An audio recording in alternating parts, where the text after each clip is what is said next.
राजकीय क्षेत्रातून एक महत्त्वाची बातमी। शरद पवारांनी दिलेलं भोजनाचं निमंत्रण मुख्यमंत्री आणि दोन्हीही उपमुख्यमंत्र्यांनी नाकारलेलं आहे। बारामतीमध्ये पवारांनी स्नेहभोजनाचं निमंत्रण उपमुख्यमंत्री देवेंद्र फडणवीस यांना आणि त्यासोबतच अजित पवार आणि एकनाथ शिंदे यांना देखील दिलेलं होतं। देवेंद्र फडणवीस यांच्या कार्यालयाला हे निमंत्रण प्राप्त झालं होतं, पण उपमुख्यमंत्री, दोन्ही उपमुख्यमंत्री आणि मुख्यमंत्र्यांनी हे स्नेहभोजनाचं निमंत्रण नाकारलेलं आहे।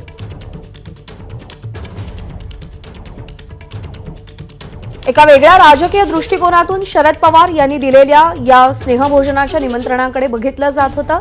राजकीय विश्लेषक आणि राजकीय वर्तुळात याचे अनेक अर्थ लावले जात होते, तर्कवितर्क सुरू होते। अर्थात प्रतीक्षा होती ती मुख्यमंत्री आणि दोन्ही उपमुख्यमंत्र्यांच्या भूमिकेची। मुख्यमंत्र्यांना निमंत्रण देत असतानाच दोन्हीही उपमुख्यमंत्र्यांनी सुद्धा यावं असं त्या पत्रामध्ये नमूद करण्यात आलेलं होतं, पण हे निमंत्रण मुख्यमंत्री आणि दोन्ही उपमुख्यमंत्र्यांनी नाकारलेलं आहे। तर सुप्रिया सुळे यांनी स्वतःची उमेदवारी घोषित केली आहे। बारामती लोकसभा निवडणूक लढणार असल्याचं त्यांनी व्हॉट्सअपवरती स्टेटस ठेवलंय।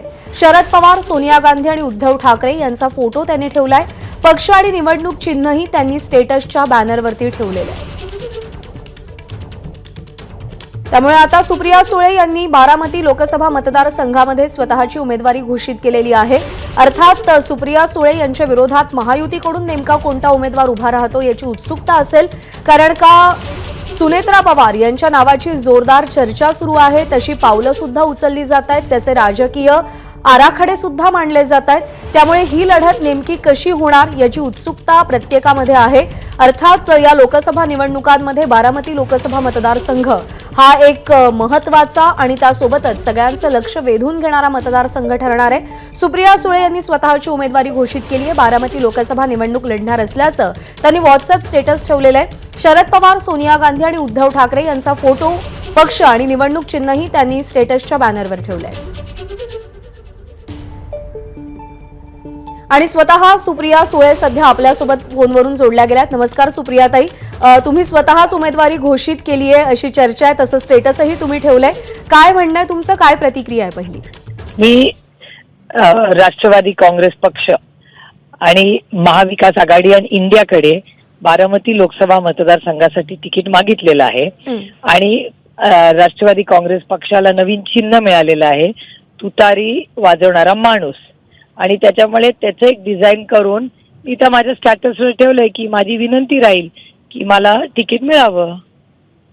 आणि माझा पार्लमेंटरी परफॉर्मन्स, माझ्या मतदारसंघात झालेला विकास हा बघून म्हणजे इंडिया आणि आमची जी आघाडी आहे त्या आघाडीने मला संधी द्यावी अशी मी मागणी ऑलरेडी राष्ट्रवादी काँग्रेस पक्ष, सोनियाजी, उद्धवजी आणि इंडियाचे सगळे जे घटक पक्ष आहेत त्यांना ऑलरेडी केलेली आहे। सुप्रियाताई, जागा वाटपावरून अजूनही महाविकास आघाडीमध्ये वाटाघाटी सुरू आहेत, निश्चित कोणतीही यादी ठरलेली नाहीये। अशात तुमचं हे व्हॉट्सअप स्टेटस समोर येत आहे, तुम्ही म्हणताय माझी इच्छुक आहे, मी इच्छुक। बरं, आणखीही अशी चर्चा राज्याच्या राजकारणात आहे की तुमच्या विरोधातला उमेदवार नेमका कोण असेल, जी चर्चा जोर धरते। अर्थात सुनेत्राताईंचं नाव खूप आघाडीवर आहे, त्याच्यामध्ये तसे राजकीय आराखडे बांधले जात आहेत। तुमची काय स्ट्रॅटेजी असेल या सगळ्याला सामोरं जाण्याची? अहो, मी स्ट्रॅटेजीसाठी लढत नाही, मी राजकारणात सेवा करण्यासाठी आलेले। त्याच्यामुळे, आणि ही लोकशाही आहे, लोकशाहीमध्ये प्रत्येकाला इलेक्शन लढायचा अधिकार आहे। तुमच्या वडिलांशी या सगळ्या संदर्भात तुमची बातचीत झाली आहे? नाही, मी माझ्या वडिलांकडे तिकीट नाही मागत आहे, मी पक्षाच्या नेत्यांकडे मागते। माझ्या वडिलांकडे घरी हट्ट करीन, पक्षाच्या बाबतीत वी आर प्रोफेशनल। त्याच्यामुळे मी महाविकास आघाडीकडे आणि इंडियाकडे तिकीट मागितलेलं आहे ऑलरेडी, आणि माझी विनंती राहील की माझा पार्लमेंटरी परफॉर्मन्स, म्हणजे या देशाच्या सगळ्यात उच्च पदाच्या, म्हणजे माझं भाग्य की द्रौपदी मुर्मूंनी माझ्या पार्लमेंटच्या कामाचं कौतुक केलेलं आहे, व्हाईस प्रेसिडेंटनी, उपराष्ट्रपतींनी केलेलं आहे, आणि हे माझं भाग्य की मला लोकप्रतिनिधी व्हायची संधी बारामती लोकसभा मतदारसंघातल्या तमाम मतदारांनी जो माझा विश्वास टाकला तो पुन्हा एकदा हे जे नवीन चिन्ह आहे तुतारीवाला वाजवणारा माणूस, त्या चिन्हाचं बटन दाबून मला संधी द्यावी हीच माझी विनम्र विनंती असणार आहे। आणि सेवा, सन्मान आणि स्वाभिमान ह्याच्यासाठी मी राजकारणात आले आहे। सुप्रियाताई, जर महायुतीकडून सुनेत्रा पवार यांना इथली उमेदवारी निश्चित झाली बारामतीमधली, तर त्या सगळ्याकडे तुम्ही कसं बघता आणि कशा सामोऱ्या जाणार आहात या निवडणुकीला? एक तर माझी कोणाशीही लढाई नाही आहे, माझी वैचारिक लढाई आहे.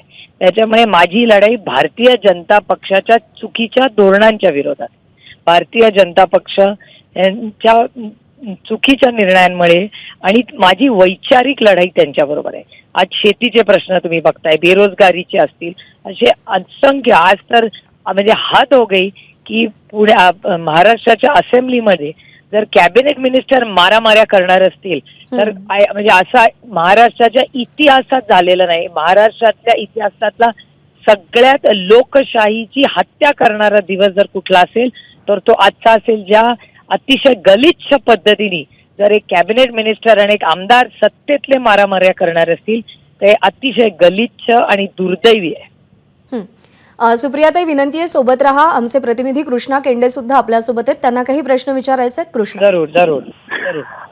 ताई, आपण पहिली ही घोषणा केली आहे आणि निवडणूक लढवणार मी घोषणा नाही केलेली, मी मागणी केली.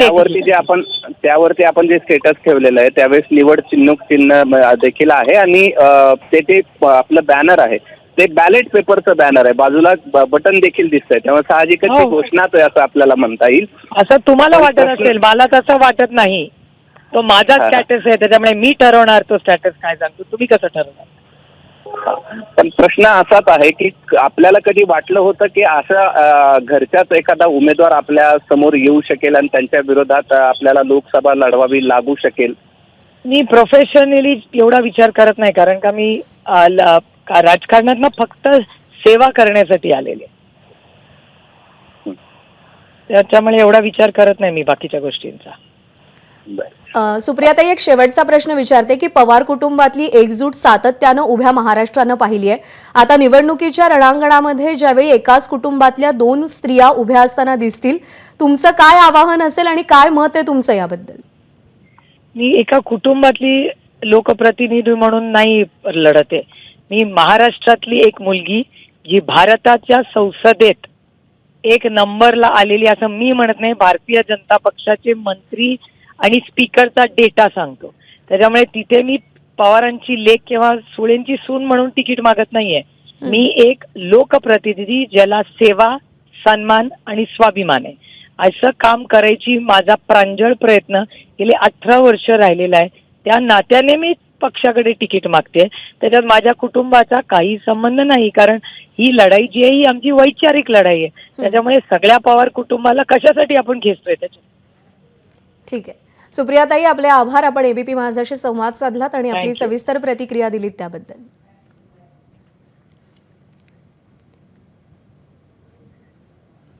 तर आपण कोणत्याही प्रकारची घोषणा केलेली नाही, आपण तिकिटासाठी विनंती केल्याचं सुप्रिया सुळे यांनी स्टेटस बद्दल बोलताना सांगितलेलं आहे. एबीपी माझा, उघडा डोळे बघा नीट.